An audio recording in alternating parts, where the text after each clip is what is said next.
You're watching Culture Shock TV. Thank you for coming. Our mental kung fu is stronger than average, and I'm April Lawson, spreading the message on the underground. And today is going to be an excellent show. We've got everything in here from a fireman who moonlights as a painter to an award-winning technologist who helps teens design their own mobile apps. Also, do you remember former Cosby kid Theo Huxtable? Well, we have his sister Collage Warner in the house. But first, here are the topics that we're going to be discussing for this hour. A recent Supreme Court ruling has given atheists a chance to do invocations instead of prayers in front of meetings. The Chicago Public School Teachers Union President Karen Lewis is seriously now running for mayor, so we're going to talk about that. And also, last but not least, social climbing. Social climbing versus gold digging. I don't know. Is it different when women do it? Is it social climbing when, I don't know. We're going to discuss that. So put that on the back burner. And first, we're going to kick off, and I'm going to introduce our guest. Malik Bilal. Since 1997, Mr. Bilal has been a celebrated abstract painter from Bronzeville whose work has been exhibited in several Hyde Park art fairs, and he's sold 47 pieces. He's also served on the Chicago Fire Department for almost 20 years. So when he's not rescuing lives, he captures the beauty in life through his paintings despite the human tragedy he has witnessed firsthand. And then also we have Miss Collage Warner, who just happens to be the sister of a Hollywood actor. But most of all, Collage is a survivor. She's a single mom with a beautiful young son, and we talked about this yesterday. I know that you said don't say it, but I'm going to say it. She's an activist with a powerful message on how to overcome adversity. And she was viciously mauled by a pit bull 11 years ago. She's endured countless reconstructive surgeries, and she is currently working on a talk reality show about single mothers entitled Single, Saved, and Savvy. And then also, we have Mr. Scott Steward. He's the co-founder of Project Tech Teens, an app foundry dedicated to teaching youth in underserved communities.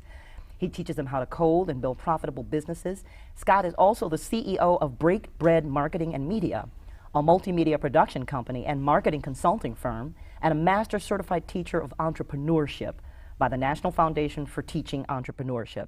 And he is, get this, an 18-time award-winning teacher. He's taught at Chicago State University and also Lewis University. So let's talk to you first, Malik. Have you ever studied painting? Did you study this, or are you self-taught? I studied a little bit at the University of Illinois Chicago, the Circle campus. I did about a semester there. You know, and I became decent. I did a nice cardboard piece where there's this bodybuilder, Albert Buckles, who won a lot of awards in the 70s. So I did an electrical tape bust of him with some surgical tape, and that looked nice. And they had that up there for a while. And I really think that the pastels allow me to. It's very therapeutic when I draw. And it seems like when I start drawing, I really don't know what I'm drawing, and halfway through, I kind of finish up the piece. Okay. And then I kind of finish it where it's taking me, and then I look at it, and then I pretty much evaluate it and see where it goes after that. That's an interesting process. Right. So it's a very organic process for you. Very organic. If this first piece I did, Bouquet, I don't know if that's good. Can people see that piece, Bouquet? Yeah, as you can see, it's 3 flowers. They're withered, but there is some hope in this one. And I think it's a modern day example of how love is nowadays. It's complicated, it's tough, but there's still hope in it, and there's still a primitiveness to it. So, and that's about how my pieces turn out. This is called Bouquet. This is very surreal. Yes. So who are you most inspired by? Because that looks like a cross between maybe like Miro or like the Cubist guy, Picasso. I hear Picasso and Miro the most, probably because of the heavy black lines that I use. Yeah. And that's something that I've always used, is that heavy black line. So I'll probably always be connected with him. I do feel that my pieces say a little bit more than his. Oh yeah. I mean, well, it's like definitely you put your stank on it. I mean, I should be more humble, but I just think my pieces, like, have more meaning than Miro's. But to me, what's fascinating about it is, and okay, because you're a fireman / painter. That's just like so. opposite. Well, It's yeah. diametrically opposed.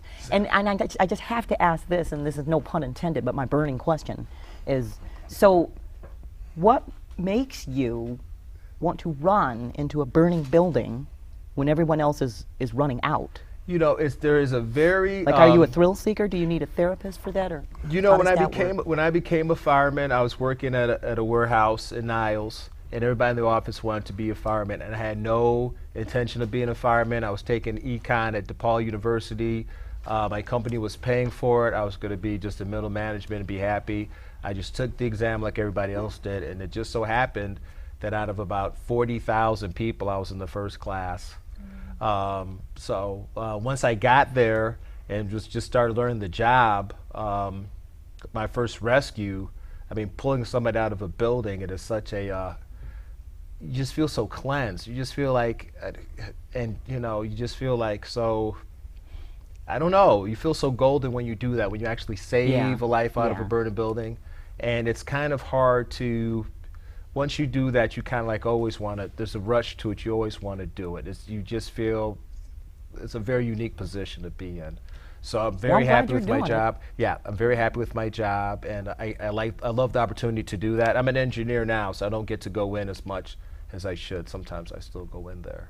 Well, that's really historic. And then also, I was reading that you are working with some of your compatriots on putting a museum together. Yes. And this is for black firefighters. Yes. Because, you know, historically in this city, it's sometimes difficult for minorities to become firefighters. It's largely, you know, very disparate. It's been a history of lawsuits, strikes, fights. So you're one of the rare ones. You're like right. In my class, there was 147 people, 9 were black in my class. So it doesn't happen too often. We do have some political juice in this city. Perhaps we could use that and leverage that more to get more blacks on the job.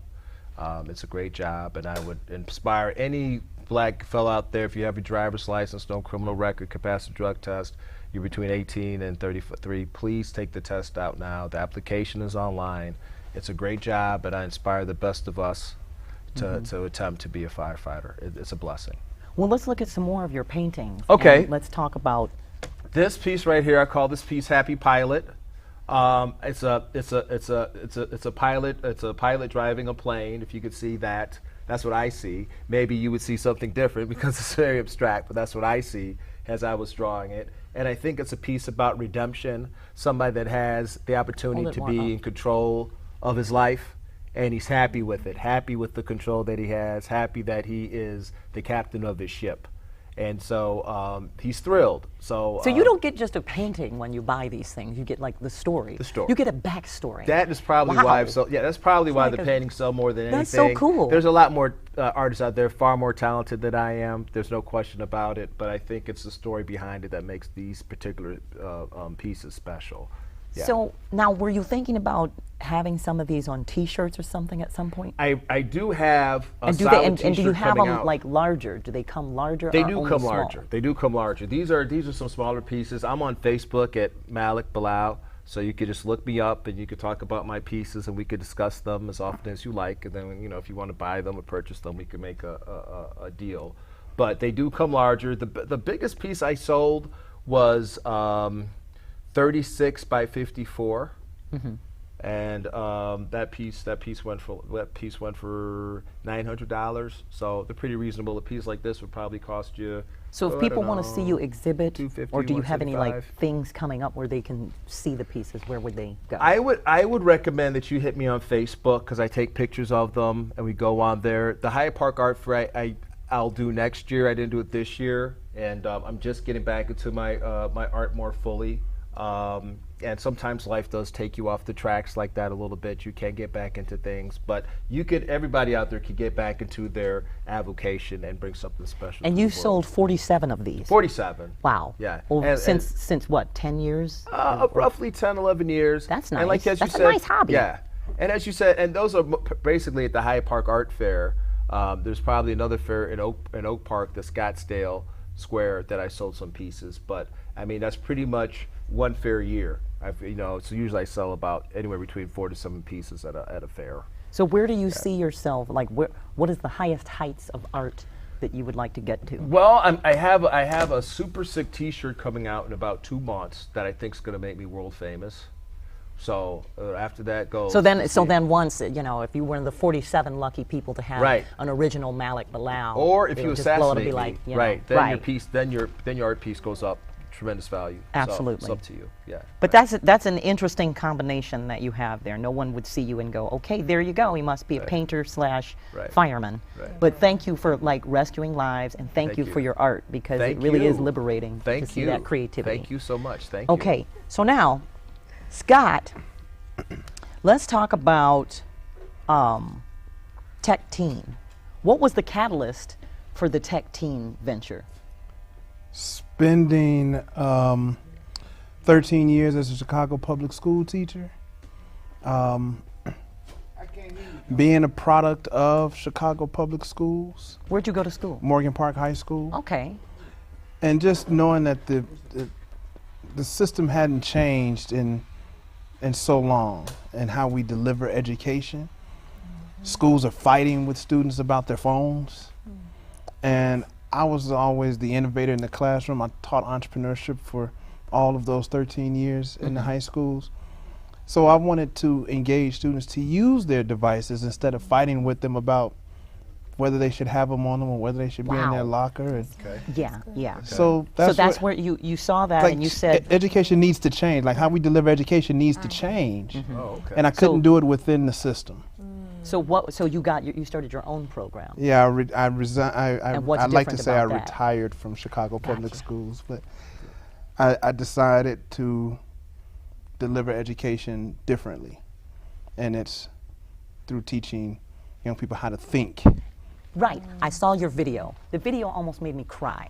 I'm Okay. serious. I mean, it's like you have this beautiful, like, what's the name of the school that you're at? You're talking to the principal of At the Jesse Owens Elementary. Jesse Owens Elementary, and she says, and this literally almost brought tears to my eyes. She was like, you know, if we could give these kids a skill like coding, then maybe they will become critical-minded thinkers, Yeah. and they will think through their problems, and they won't use guns, and they won't use knives, and they won't use you know. Right. And I'm like, yeah. Right. You know, because in many ways, technology is supposed to be a great social equalizer. Absolutely. And it's the one place that's, you've got this unharnessed potential. And I would like to see more young boys, you know, pull up your pants, Right. you know, stop sitting there texting folk and going on Facebook, whatever. You can create innovative things on your phone. Yeah, we You know? believe that technology is the new manufacturer. You know, like you can produce things. Yeah. If you can code With no brick your- and mortar anymore. with You no have no brick and mortar, overhead. right.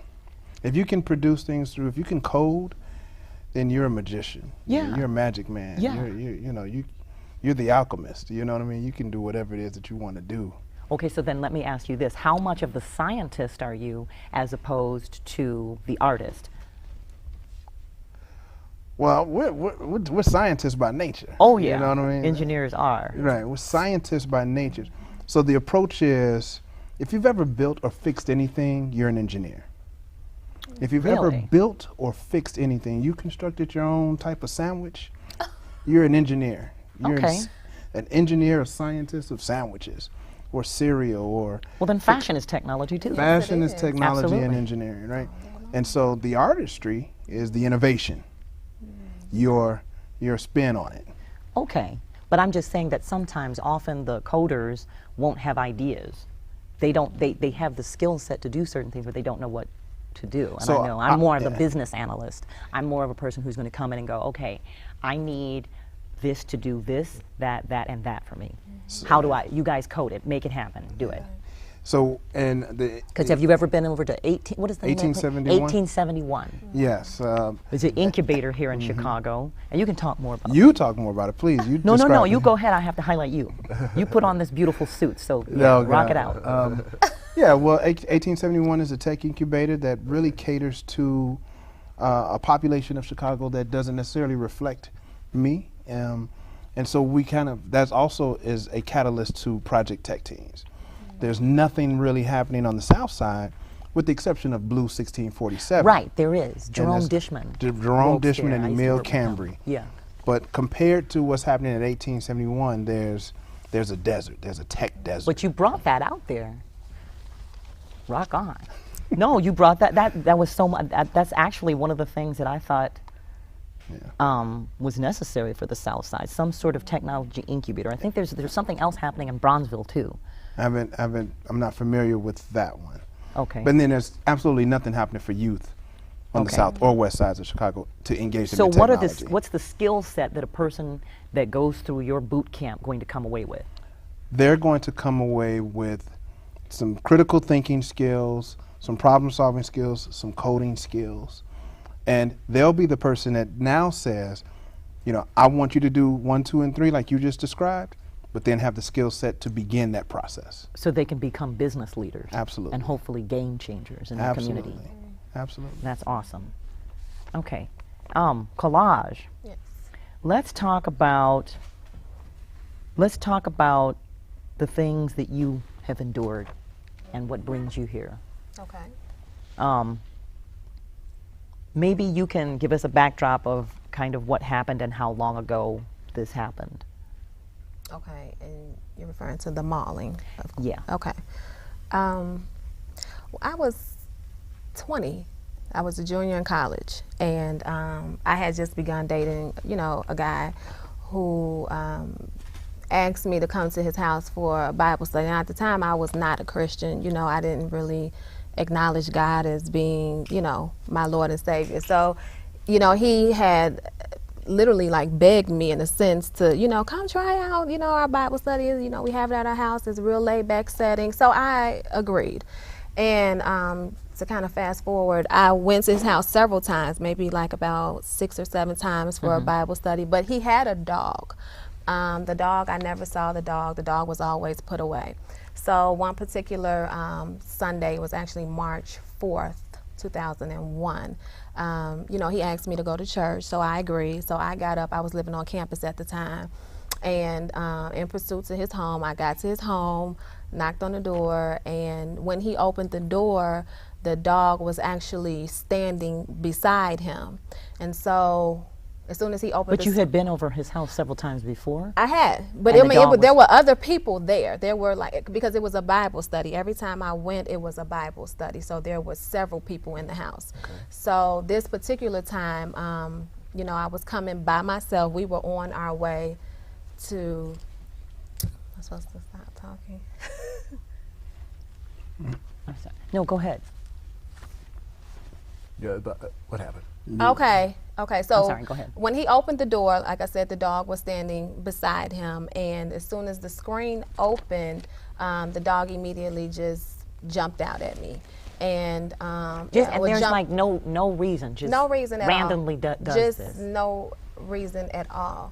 And so when he jumped on me, of course, he went for my throat, he went for my jugular, and I had just turned my head, you know, in the nick of time, and he latched onto my face. Oh my God. Right. Yeah, so.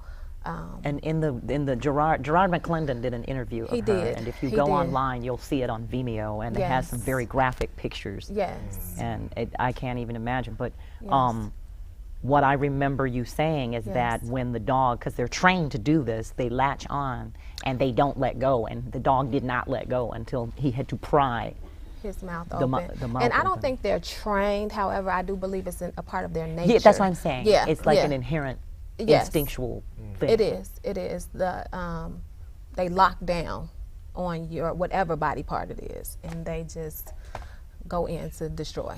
Basically. Okay, so then after that, the guy comes over, he unlatches the dog. He did. Then what happens? And so, of course, he called the paramedic, but before the paramedic even got there, I mean, I could walk and everything. I was actually, well, I should say stagger. I was staggering over to the stairs because he restrained the dog. He put him in a room, and there was a mirror at the bottom of these stairs. And when I looked in the mirror, I almost lost it because it's like part of my lip, the half of my lip was just hanging off. Literally, it was just hanging off, and you could see my front teeth. And so, you know, he brought me a towel, and, you know, I put the towel on my face until the paramedic got there. They got there about 10 minutes later. And the paramedics' response was just, it kind of startled me because this is a paramedic. You know, they're used to seeing everything, any Yeah. and everything. Yeah. And You when see it she all. saw Malik me, can talk about exactly, that, and when yeah. she saw me, she was just like, oh my God, like, and I felt her pain. I guess she felt my pain, I should say. And so I was rushed to the ER, and when I got to the ER, I had to wait for my surgeon. He was on call, this particular surgeon. His name is Dr. Gregory Rauscher, love him to death. And, you know. So they have to do surgery right away. They had to. Yeah, there was no time to waste. I lost quite a bit of blood, and to restore the lip, they had to do surgery, like quickly. So within, I say about 30 minutes after I got to the hospital, I was in the OR. Yeah. Quick And- responders.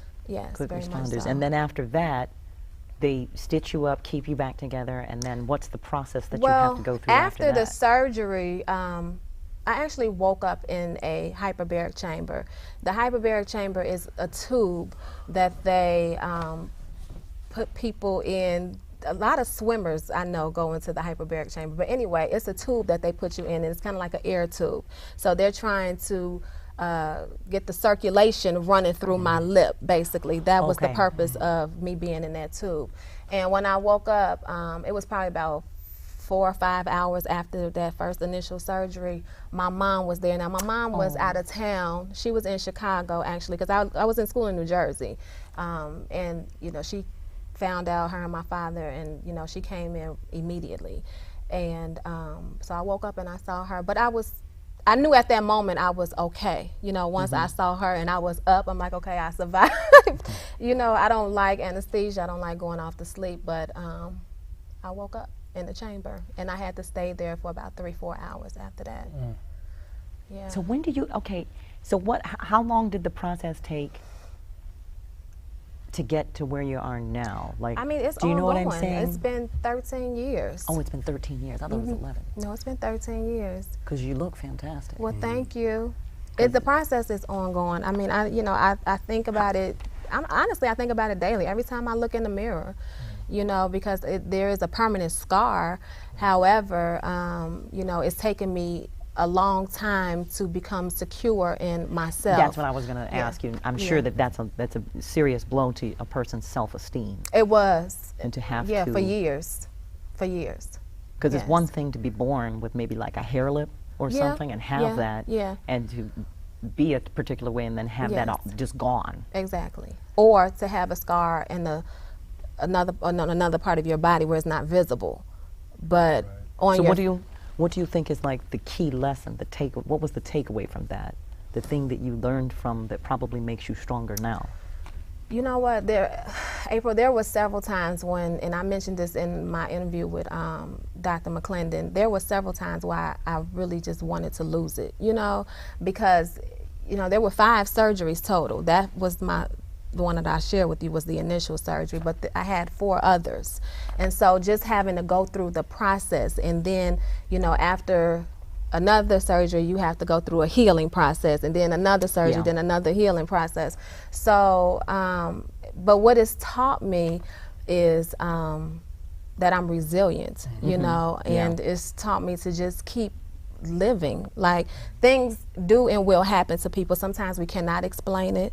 I couldn't explain this, you know. People's like, well, did you make the dog mad, or did you hit the dog? I'm like, I didn't know the dog. The dog did not know me. He just clearly just whatever.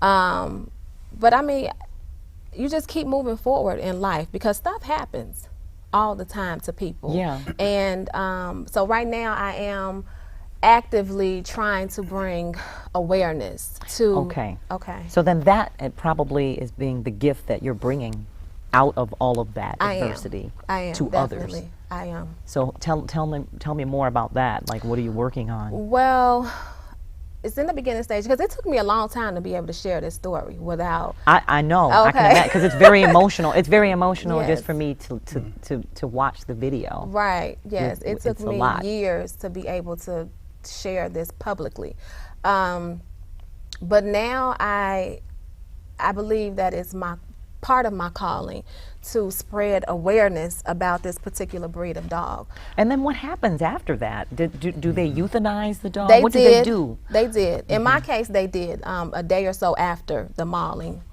they put him to sleep. But now, you know, pit bull maulings are happening more and more frequent. I mean, You do hear about it often in the news. yes. I mean, and I keep track of it. And so they don't know what literally, triggers these dogs? They have no idea. People say, well, you know, they're bred to fight. No, it's part of their nature. Yeah. It's part of their nature. And it's like in the news every 6, 7, 8, maybe 9 days, there's another mauling. And the victims are usually children who are being mauled and killed by these animals. And so part of my purpose now is to spread awareness, to make people aware of the potential threats. Mm-hmm. You know, And so in the end result, what is your call to action? Do you want for the owners to take more responsibility? I think it's across the board. I'm not really big on legislation, and I'm gonna just be honest. Not at this particular point in my life. I mean, God willing, I have many more years, so maybe that will come later on down the line.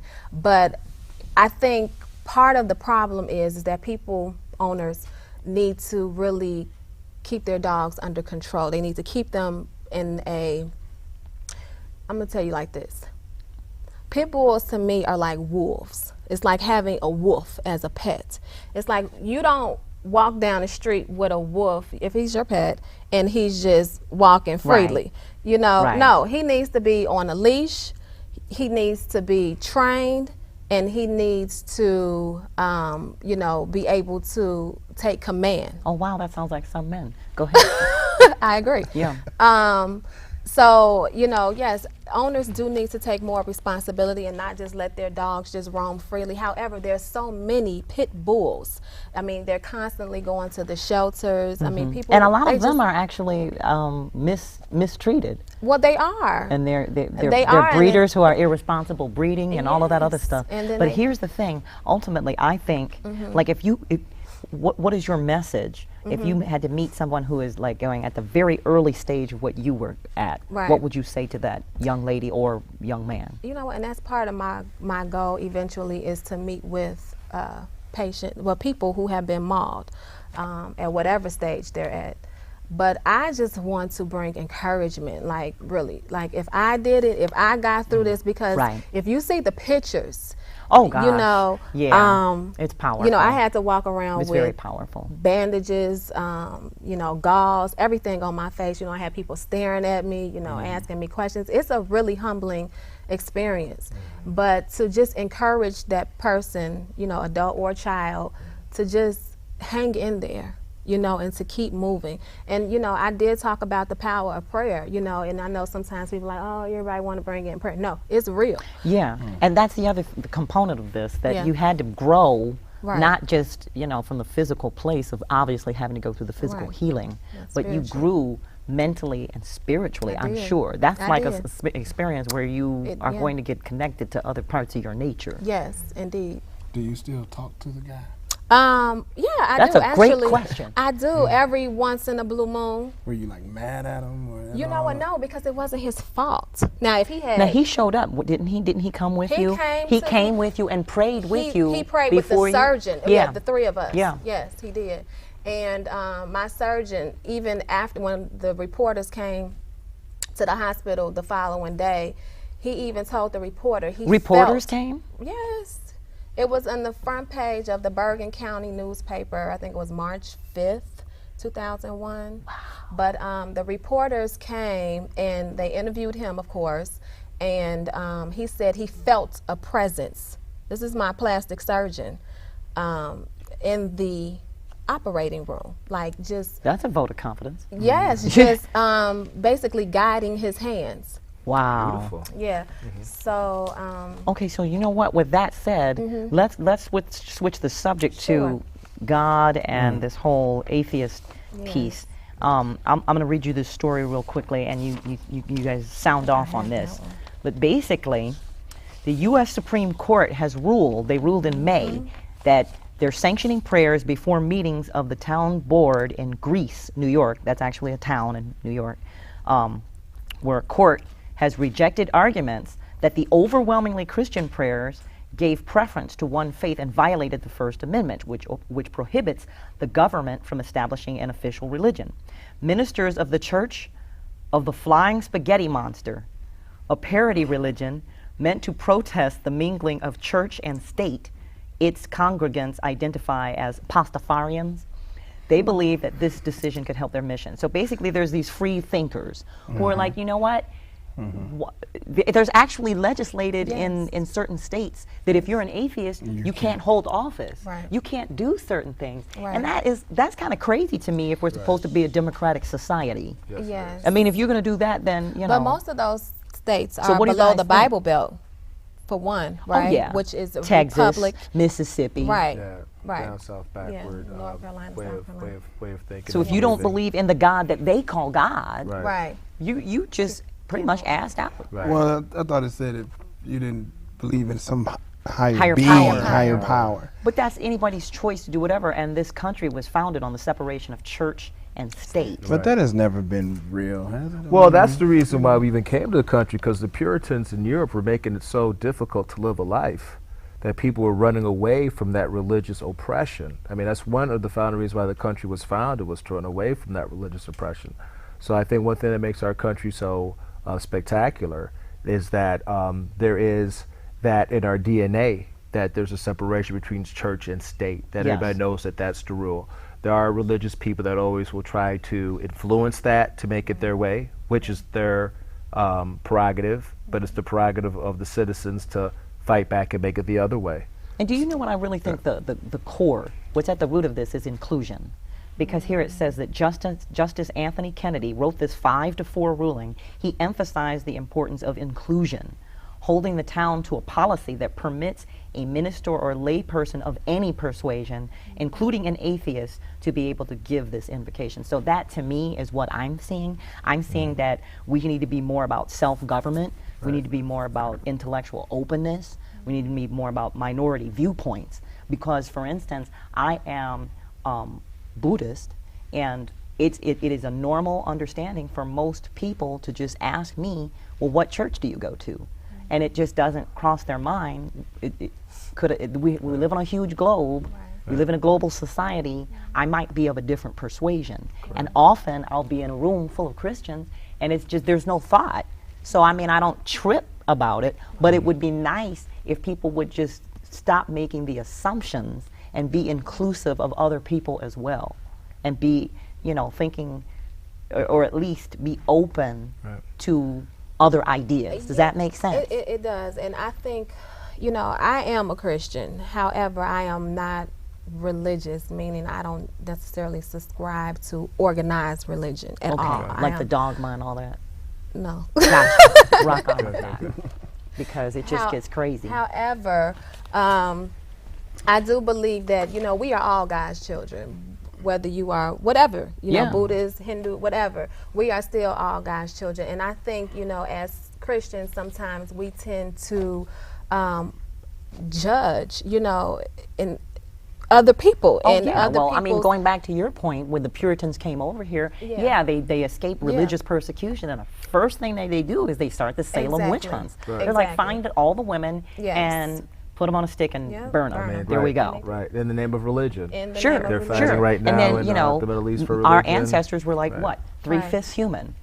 And were chained up in somebody's backyard. Right. And this Hanging off trees, and this is in a set on country where we fire. print "In God We Trust" on our money. So we need to rethink that sometimes. To me.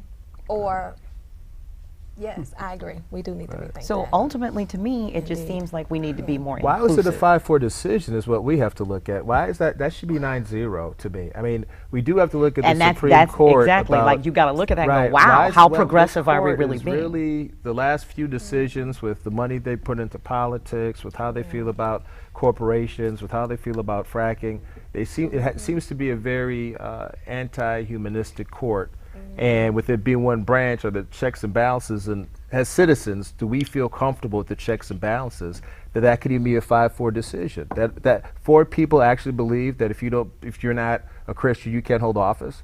Not mean, if you're not Christian. or if you're not. Oh, so if Because you're we're Muslim, back to semantics. well, Right. that's Okay. true. You don't have Yeah. a That's true. higher Being- belief. Okay. That's what it being- is. It Let's is. look But at do the you word. agree It with is, that? But we know that Muslims aren't. We know that Muslims aren't in office too much. That it's We a don't Judo-Christian. It's a Judo-Christian background. And if you said, okay, I'm a Buddhist instead, or if I'm a Muslim instead, how Then that you would have would- went then you over would've- right. with the court, you know.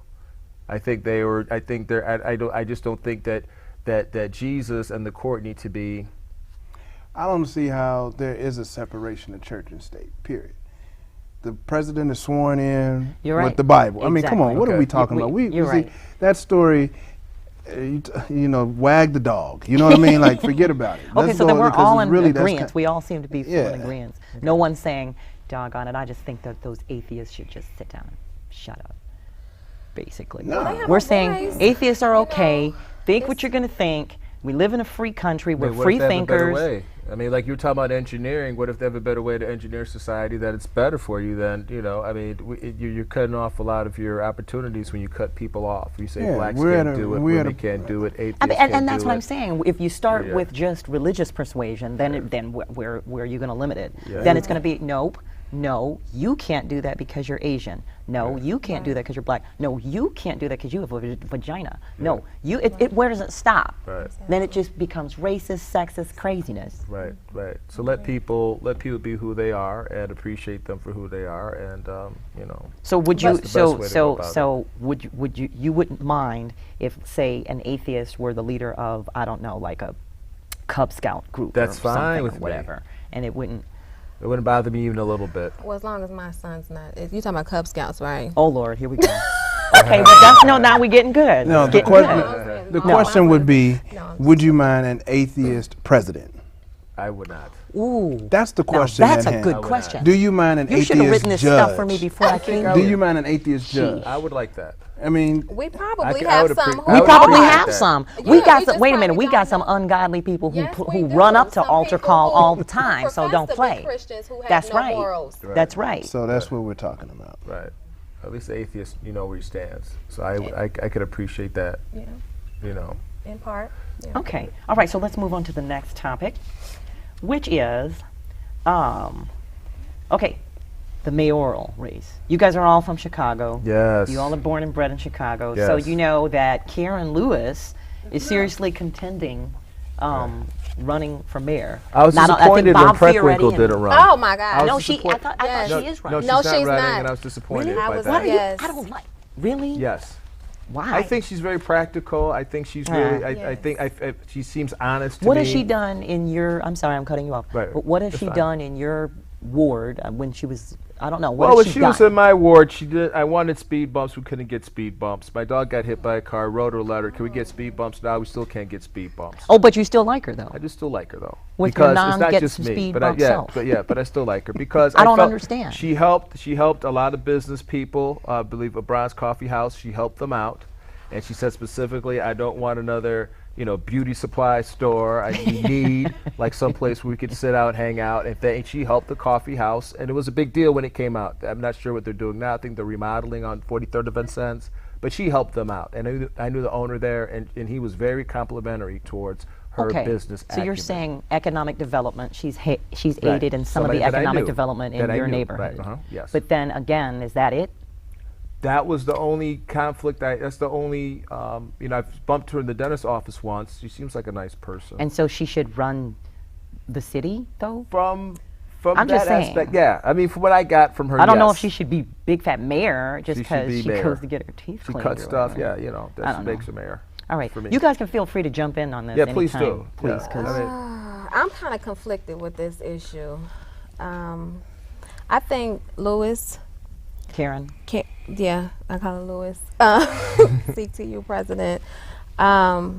I think she's awesome. She has a lot of support. I mean, 250,000 teachers in the union, something like that. You're a former teacher. I'm a former teacher. Yes, Okay. you are. That's So, your and you brother. probably could shed a lot of light on You this. probably could. And should. so I believe she has a lot of. You shouldn't. You on the Why wrong should show to you? be Probably politically should. correct, Probably brother. shouldn't. She has a lot of influence. Just to, Why shouldn't you? She has a lot of Why influence. shouldn't you, Right. Scott? because Why- he's trying to keep his program. Well, I mean, because job. yeah, because this is politics. Right. This is It Chicago is. and This is Chicago, politics. so he's like, you That's know why, what? and you got to know Right. and be careful, You have and to be very and the careful. real is real. I You have to mean, be very careful. But do So, you want Rahm Emanuel again? listen. Okay. What has he done badly? Listen, I mean, why? right. Why are There's we, no mayor. Okay. No mayor is going to be perfect for everybody. I would. I'm just kidding. I'm just kidding. You know, Rahm. People don't like Rahm for whatever reason. I don't. Look, I'm in the tech space. I'm in the tech startup space. So Rahm. So is- actually, he's done a lot. He's for Ron you. is right. He's your man. Right. He's your man. He was one of Right. the first technology. That's right. Technology progressive mayors He's ever. hurting our community. and I don't like that he pretty much got rid of the Taste of Chicago. They didn't do too well this year. I mean, Yeah, come it on was- now. The Taste of Chicago. Let's talk about the school closings. but those schools weren't doing Yeah, they're well. going to be in It trouble. doesn't matter. And They Karen, weren't doing Karen well. is going to be on the hook for that too They a little weren't doing bit. well. So Yeah, Okay, but and I- not only did he close the schools, you know, but he also closed those health The health centers. the mental health. The There's like mental crazy health people on the train Yes. now. wasn't Yes. that They'll They'll let him wasn't go that sit state? in his backyard. Right. For Wasn't a the while. state though? That wasn't just the Well- city. That was state as Well, well. that's what I was But it saying. But he was- about had it a was major largely influence on him. that. Yes. Well, he okay, did. but after, when Daley's your predecessor, and you're in that much red tape, okay, I think that mental health is a huge issue in Chicago. I think we need our mental health facilities, but don't you have to make tough decisions all the time. And what decision can you really make outside of that to bring in the money? I think he came in at a very rough time. I think a lot of people don't like him because he wasn't a resident of Chicago at the time, and he kind of got that backdoor deal, and I think that kind of got us off on the wrong foot. But he has to make tough decisions, and to be fair, what decisions would you make as a citizen? He did extend the red line. I thought that was a good idea. I thought that was sorry. no, please No, go ahead. go ahead. No, I Go ahead. just think those are all petty issues. I don't know another way to put it, and I'm not trying to, I think that's just downplay. blatantly disrespectful Yeah, to come but into other let's people's look communities and at- just start closing Let's stuff. look at the real and problem. his kids don't go to public schools. Right. So what do and you if I care could if you close the and school? if any of us Right. could afford Okay. it, our kids probably wouldn't go to public schools either. Absolutely. My kid did. My children Well, my went to child McDade and Whitney is Young. technically in the public school. Well, they went to the Right. best public Yeah, school. those are like those are nice Whitney ones. Young. Right. Most But leaders. in terms of our current mayor, I just have an issue because this is a very close issue to me. Our black men and women are dying daily at astronomical rates in this city. The murder rate is off the chain, and I just feel like he is not doing enough. What in else? terms What of, else can he do? he can have some influence in bringing in the National Guard. Oh wow! They So could you kill want the black national But men. then, You They know, gonna but then kill- now they gonna that's kill our Black civil brothers. liberties. I'm That's sorry? how that would be our civil Yep. civil liberties taken go- away. go- They would go be to, Well, at you know- checkpoints They go and be stop like, and frisk. yeah. They go. Well, They and- go well, to take your. What else? So they're going to just continue to kill? Well, here's Well, the 10, deal. 15, 20. Here's the deal. The murder rate in Chicago is half the number it was 20, 30 years ago. It was. Where'd you get? Where'd you I get mean, that in from? the 80s, the numbers was like 900. I mean, do Google it right And you now. I mean, already it's looked real. at- I mean, I Okay, was just no, looking I at don't this. think You it's saw about ever folks been in this Vice bad. Lords too when it was When they red were- and when it was yeah, red and well, blue no, and they your had hats more were. structure back then with the gangs. If you want to start talking about But the the gangs, murder rate was higher. Okay, The murder I need rate to is see lower those. Are you now. sure? Statistics. I'll If tell you that's the this. Well, I'll case, tell you why this are for a they fact. saying that it's If an you shook epidemic somebody's now? hand and it came up like it was supposed to come up, I wasn't a gangbanger, but I knew for a fact that if you shook somebody's hand, not talking like this, I wouldn't have made it too long. If you shook them like that, it was death. I mean, it was or close or beat down. Can I get mean, it one was of the different producers to look up the politics. murder rate of 1990, please? No, I believe I mean, Scott, 'cause I I believe was- you. But I would say this too: okay. there's 18 black aldermen. Right. We have Come 59 on, black that's what I'm saying. legislators. That's what I'm saying. So black people have to. We can't count on a white messiah to save the black community. Amen. And I'm not even So Christian. I don't know if we can put that on Daily or Amen. Emmanuel. It's You just know, like you don't know. there's a lot of things I we don't could do know. for our own community, I and just you just think- don't. And I don't know what. So what where are the does he- leaders? Who's going to do it? I'm then? the leader. Who's going to Project do it? Tech Are you teams, going to do it? parents Are you need- going to get out there? Are you going to go mentor This is what I do. these I black mentor my, And my she's neighbor. right. I She's mentor right. my neighbor Because- Corey. yeah. My neighbor Corey. Oh, Okay, yeah. well, are you mentoring Corey Corey. and Actually, his he friend and is. his cousin and his No. nephew? That's the No. wrong. No. I disagree with. I That's humbly fine. and respectfully disagree with the argument that it's the mayor's issue. The issue, Partially, in my it's his opinion, issue. is parents that don't educate I their agree. children, Well, because that's where yeah, real that's a education given. starts at home. It does. And so when parents are out doing their thing and they're not accountable for their children, and they're letting them So do then what do whatever, we do? then Do we They let have them just a run whole rampant. throwaway generation? No, this is what we do. That's what we they do, said April. about us No, when this I what we was do, coming April. up, that we do were the some throwaway social- generation. But how some- do you? Okay. We do some social climbing. I think that's what we do. Oh, okay. And I think it's time that ladies really pick carefully. When they're in bed with somebody, or they Social decide climbing, to take, that's our next when they topic. decide to take on Yay. a coupling He of did. some kind, make sure that there's some criteria that that Standards. person the standards standards are that lower. person meets, and same with the guys. We can't just even when we're talking, we can't just get with everybody and expect different results. We have to be more thoughtful about our family structure. I guess that's the best way to put Maybe it. we should start with the family structure. What has happened to the black man? What has happened to the role of the black man in the United States of America? I think they've Gender depended roles on. are I think changing. they've depended But on. why? whites- They no, should I not think they've have. depended on corporate America too long for their jobs and for their sustenance, and that entity has always been very afraid and very caste system like in bringing people in. Oh, yeah. If you don't have a job, one reason. Okay, when you're a fireman, you could have a job, you could pay bills, you could do the minimum. Right. And once you have a life, most of the firemen that I know, their girlfriends scooped them up right away in marriage. Right away, 2 years on the job, they were scooped up because they have a viable income. And so if you don't have a viable Security, income, pension. stability. yeah, Right. stability. Amen. Right. Now when you have That's jobs true. like that, now you could be a man. Now you could be a Right. family guy. If Right. you don't have an income, it's very difficult to be a father and to be a family man. And really, you know, to their point too, it is socially engineered for black men to not be where their white male counterpart is. I'm not saying that they yeah. cannot. Well, yeah, we know but that. It's not designed for them to designed. be. Do you understand? Oh, yeah, I So when you definitely have understand. to be 10 times better, Better, you're undergoing stress every day. I mean, Almost you a could do it. I'm part-time. not saying I'm not Right. saying Yeah. don't, but I also think that the responsibility is also with women. Women have to have some standards. We do. You hear We are them accountable. complaining on the bus about what Tyrone won't do and blah. And I'm like, well, why did you shouldn't have lifted your skirt up? What's on your raise your standards. Let that man prove to you that he's worthy. And there are other religions actually that do a very good job of that, like the Muslim girl training in Islam. Right. That teaches those girls that you are a queen. Yes. Right. You cover your hair. You're not even going to show your hair to a man unless he's your family or he's worthy of it. Now I think that's it's a bit extreme. It's very extreme, but it is at least you never see no crazy Muslim girl out in the street yelling about her boyfriend or blah. You just don't see that. Do you understand what I'm saying? So somehow we need to have some sort of consciousness centers or training or something that's reaching out, that's non-denominational. Because it may take time. But that- you know where it It may take starts, time and to you know fix it. everybody, we're trying It to may take fix it 20 years. now when these children are 16, 17, 18 years old. It starts when they come out the womb. In school, they need to be teaching conflict resolution. They need to, and you mentioned something earlier. That was critical, and I can't Critical even. thinking. Critical thinking. I said critical.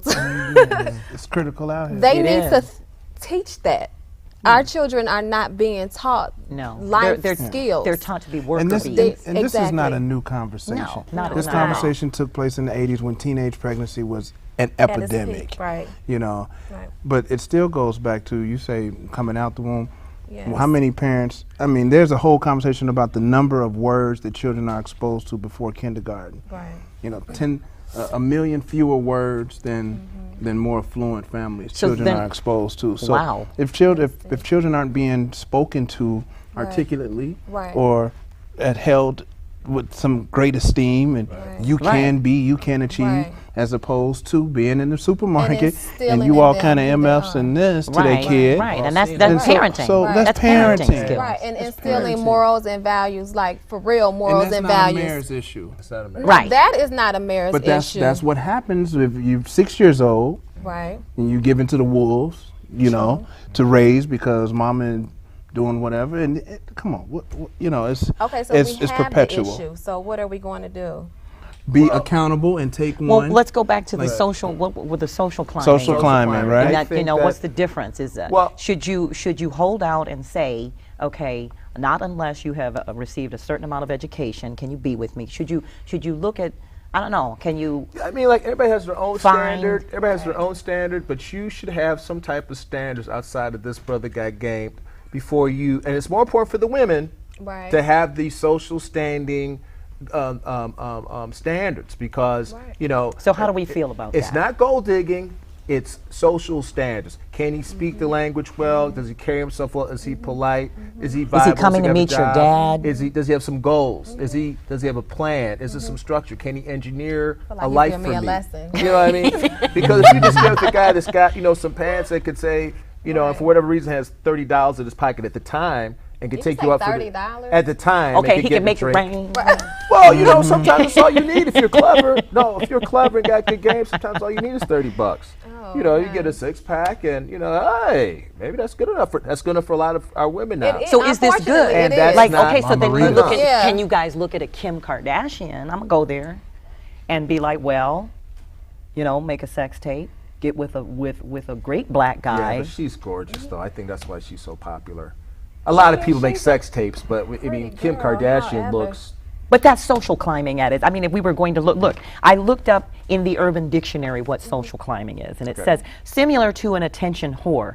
But a social climber is anyone that becomes friends with someone else if they have something that they want, which we all know involves people. They become friends with people who know people. In turn, they become or attempt to become friends with that first person's more popular friends, leaving the first person behind, repeating this cycle to get to the top in their own mind until they realize they are shallow and unable to like people for who they really are. Inevitably, they will be forced to mature beyond this, and this usually pertains to girls more so than guys. Okay. Well, that was in the Well, Urban Dictionary. I didn't see it as so that. I don't know. I just saw it as somebody that's saying, you know what, I'm in this stratus in my life. I like to get to this stratus. I'm going to pick somebody that could help me make that goal.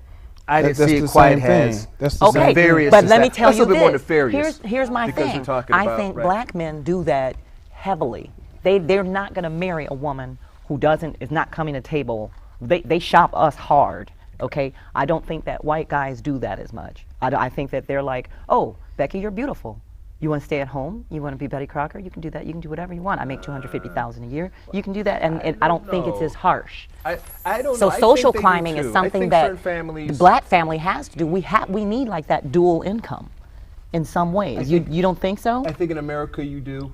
There's very rarely That's what I'm that one saying. person could hold And that that's weight what I'm for saying. everybody, white or black, Latino. I just think that nowadays it's not the '60s anymore. So where what do you women just what do you stayed what do you home. think?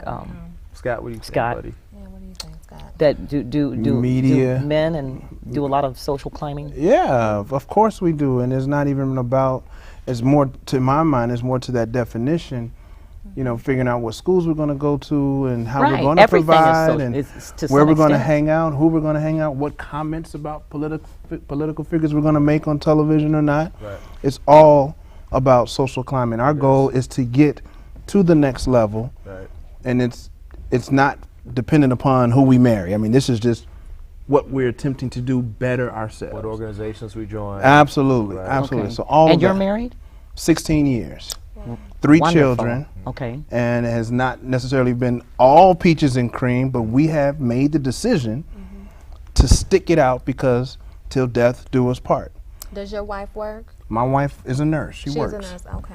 She's a caregiver. But that's a nice combination. That is. Yeah, and I don't Technologist ever and see it as I have to watch my kids. I'm not babysitting. I don't Those are your babysit. children. Those are my children. That's However, what I some do. men do see it. I'm Like, I have to parenting. watch my Do they children. really? Yes, they do. Are you kidding? No, I am. What is it? That's like a very sperm I gotta Really? watch my kids. That's Yeah, like I have to Like you- watch my kids. Like No. these are not your kids. Like you didn't. My comment is, I have my children today. Right. My no, children are with me today, but I'm not babysitting my No, own kids. there is a mindset Is that, of okay, some men. does that go back to what he said, that we don't have the words to, or that a lot of us don't have the words to describe actually what we're doing, so we use babysit as an Maybe. umbrella term, as opposed, and we don't have No, the acumen and the depth I'm of vocabulary referring to to say even like, very educated men who see, watching their children as I have to babysit As a my domestication. children. So back to the Oh, point wow. about the Okay. gender roles are changing. right. Right. And so, not to offend, but watching the children in the home is a woman's, traditionally speaking, that has been a but woman's role But you know what? in this country, right? But you know what? There's nothing like having a father at home, roughhousing with them, playing with them, playing And catch getting with that them, quality, time. having them take you out to a baseball game or something like that. I mean, father-child time is some of the most precious It's time. the most critical. And it can be nurturing. No, no, no. It's very nurturing. It's the too. most critical. Sure. It's the most For critical. the father. It's the Not only most for the critical children, but for the father, it's very but fulfilling. I'm referring to our children who are coming up in this generation. Because you brought it up, where Because- the black men and where the fathers, right? Yes. Are you speaking yes. from personal? Well, no, my father is ever No, present. I'm talking about your son. Okay. Oh, well, maybe. Okay. Well, a lot of, okay, I right. think that's a different show. Well, I think in order for a black man to be there, it's not going to be by chance. He's going to have to make an effective choice to do that. Right. He's going to have to make a choice because there's a lot of pitfalls here that if other people do, they don't get punished as harshly. You know, as far as like smoking marijuana, speeding, cocaine. If you go to traffic court, it's mostly all black. If you go to Cook County, it's mostly all black. Oh, well, that's Everybody Cook smokes County. marijuana in the world, but if you're black and smoke marijuana, there's a different stigma. There's a different type. So when you live in a quasi-apartheid, not fully apartheid, but Right. quasi-apartheid society, there's different. You have to be more about your critical thinking, like Scott spoke of earlier, in order to survive. We have to be more mindful of things that we do and more thoughtful of things that we do. Okay, people. So what are some of the answers? If you had to leave right now and you could not leave out of here without providing at least 2 or 3 concrete plans or some sort of solutions to some of these things, what would we come to an agreement with? What would we say, you know, moving forward, I would vow to do this, this, and this? In terms of our community, I think the black man, and I feel strongly, I have a passion for men, black men. Okay, yes. Especially I our black understand. boys who will develop into black men. Okay. The black man needs to take his position. He has a Yeah. role. He needs to stand Stand up and up. be the king he needs you to be are. the king. He needs to come in and be the father. He needs to teach his children. He needs to be ever present. You know, his children, especially boys need to know who their fathers are. And I think that is one, that is something that will definitely help us moving forward, is if the black man just took his position. Okay, but it also, what is your role as a woman to My- help that black man be Yes. what he Yes, needs what to it's been speak really, on that. really what it's been since the beginning of time. Ain't nothing changed. I'm a helpmeet.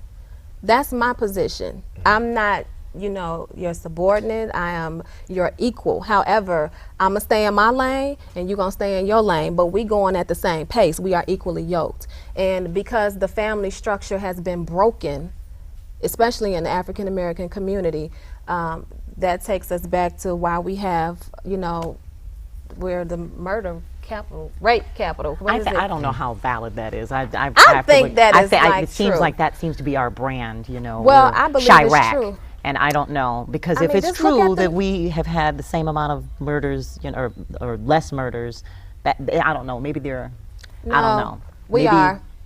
We are. We are. But I number can one. say this: people do. They're popping off each other for the silliest of reasons. They're Just, you know, I mean, if a little Is girl it as looks at big you of and a you don't like her and reason- okay, you but is it upset as and big? Okay, when you know, have it's crazy. when you have So so many Malik, brilliant, yeah. we have so many brilliant black people working every day, writing papers, writing books, open up businesses. Do we give too much? I Yes. think what I would do, I would Yes. market the heroes Yes. and good images that we had more. I really think when you say about branding, we are just giving way too much Credit. energy And to that's what I'm Absolutely. saying. the Absolutely. work media that we is have to offer. looking at that, and they're Well, not that's looking what the at media, but it's also you us know. that we tend to. We shouldn't always discuss the boil on the face of a beauty queen. I mean, there's a lot of things going for black people that are very good. They're very brilliant, very persuasive, very. Well, there's four brilliant, brilliant and I think- kings and queens sitting right here. So Well, there you I go. appreciate that, but you know, we need to just promote. Those people tend to be humble, and they have to work on promoting their efforts more. Well, and I thank think you. that would That's be a why I'm big thankful help. for all 3 of Yeah. you for coming out. So Scott, real quick, what do you think? I think we need to talk to our young people, give them voice, and give them hope. Like articulate, communicate, speak to the young people. Let them know that they are human, they are recognized. Give them opportunity, give them choice, make it happen. Okay. Well, we do know that the revolution will not be televised. It will be tweeted, Facebook, and occasionally captured by tape in TMZ on an elevator. So I'm April Lawson for Culture Shock TV, reminding you always to think free.